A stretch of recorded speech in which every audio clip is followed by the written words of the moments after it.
ఈ కనిపిస్తున్న రెస్టారెంట్ మన తెలుగు వాళ్ళదే. కిరణ్ కుమార్ పీచరా. ఈ అన్న ఈటీసీఏ ఫౌండర్ కూడా. మరిన్ని వివరాలు అన్నని అడిగి తెలుసుకుందాం.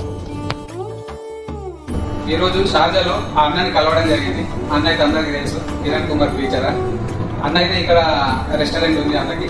అన్న ఇక్కడ మన అన్న చెప్పవసరి మనది real taste restaurant mega mall back side near Liberty signal. ఇది బుడానిక్లో ఉంది. మన వెరైటీస్ ఏమేమి ఉన్నాయి? మనది అన్ని తెలుగుకు సంబంధించిన బ్రేక్ఫాస్ట్, లంచ్, ఎవరికైనా బర్త్డేస్ కానీ పూజలు కానీ ఎలాంటి కార్యక్రమం గ్యాదరింగ్స్ కానీ వాళ్ళకి ఎటువంటి ఫుడ్ అవసరం ఉన్నా కూడా మన తెలుగు కుజిన్ ప్రకారం మనం సప్లై చేస్తున్నాం. దాంతోపాటు ఇండియన్, చైనీస్, తందూరి, మన హైదరాబాద్ దమ్ బిర్యానీస్ ఇవన్నీ కూడా ఉన్నాయి. ఇంకా రాబోయే రోజులలో సౌత్ ఇండియన్ కంప్లీట్ మెనూ కూడా స్టార్ట్ చేయబోతున్నాం. మన తెలుగు వాళ్ళు ఎవరైనా సరే కంపల్సరీ విజిట్ చేయండి. ఈ రెస్టారెంట్లో మినిమము